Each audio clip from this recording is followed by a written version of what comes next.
Hi guys, so the Reform UK Headbanger Party held their spring rally and had some heavy hitter speakers like Ben Habib and Anne Widdecombe. Anne was here complaining about lies and liars, not the ones her and her fellow Brexiteers told in the run-up to the 2016 referendum and after it. No, she was angry with the lies being told to Brexiteers from people like Theresa May, Boris Johnson and Rishi Sunak. Anne managed also to turn this into stand-up comedy. Have a listen. Do you remember Theresa May? No deal is better than a bad deal. And then she gave us the worst possible deal. What do you mean the worst possible deal? The backstop allowed for the UK as a whole to remain part of the single market. Now, it was temporary, but it was much better than what you have today. The UK as a whole was in the single market. There was no need for a border between Great Britain and Northern Ireland. There's no need for a protocol. And businesses in Great Britain would be much happier with something like that today. And then along came Boris and he said, no deal is better than a bad deal, and if necessary we will rip up the protocol. And then he gave us just a slightly less bad deal. I don't know where she's getting this information from. The withdrawal agreement was negotiated first, then it was put into law. Then what happened was the negotiations for the TCA happened, and then that finished. And then we had Boris Johnson and David Frost and Liz Truss talking about ripping up the Northern Ireland Protocol by triggering Article 16. Those things happened after the negotiations for the TCA. I don't know what planet she's living on. And then Rishi Sunak comes along and says, we've got a completely new beginning, apparently, according to Rishi Sunak, if you listen to him. He says Northern Ireland can veto EU law.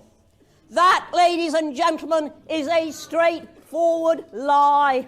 And finally, we have some truth from this Brexiteer. Yes, it is actually a lie, and I said it was a lie at the time. It's not true that Northern Ireland can, in a limited, or maybe it can in a limited and specific way, but no, Northern Ireland can't veto new EU law. And I presume that Anne Widdecombe has a problem with that. She doesn't want... She has a problem with Northern Ireland not being able to veto stuff. Like, most of us thought it would be a good idea to consult Northern Ireland, the Northern Ireland Assembly, when it came to Brexit. No. Even if the majority of people in Northern Ireland voted to remain, that was to be ignored.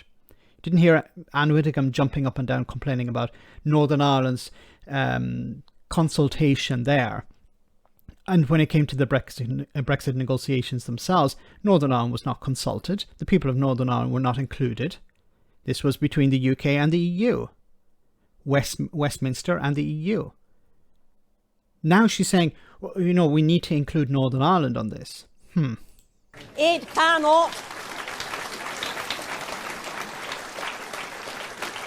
Oh, certainly it's theoretical in certain circumstances, but you might as well put somebody in a cell, lock the door, and then say to them, you can come out as long as you can work out how to pick the lock. And that... Is this supposed to be comedy?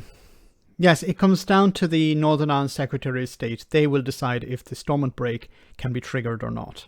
That is effectively what they've done with Northern Ireland. They have so hedged about the Stormont break that it is no break at all.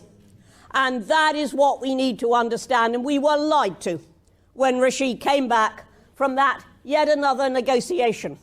You don't have to negotiate a departure. You just go.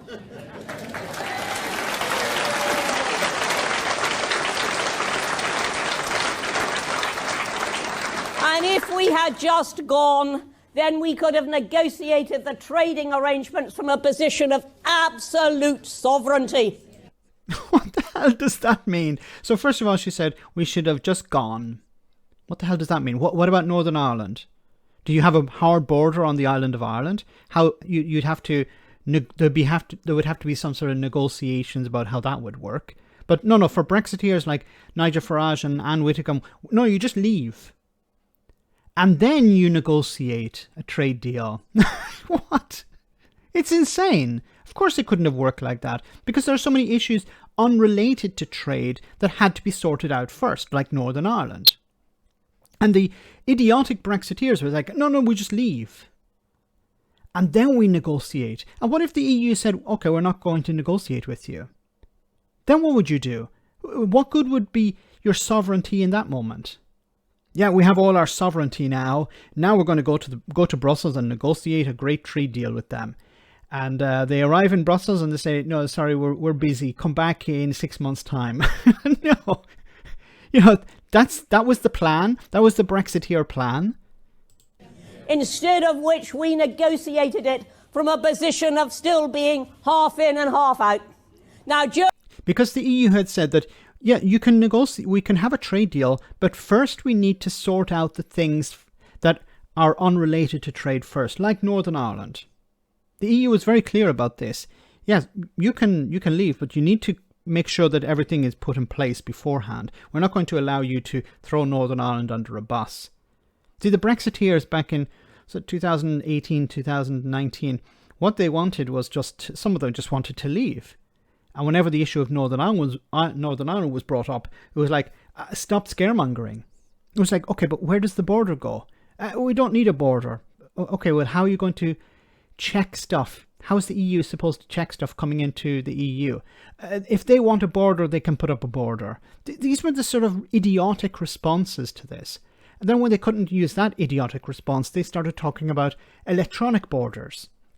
Jacob Rees-Mogg was on almost every week talking about electronic borders, things that don't exist. Or if they do exist, it's in a very limited context. It'd be nothing like what he was planning for Northern Ireland. During that referendum campaign, I heard strong arguments for staying in.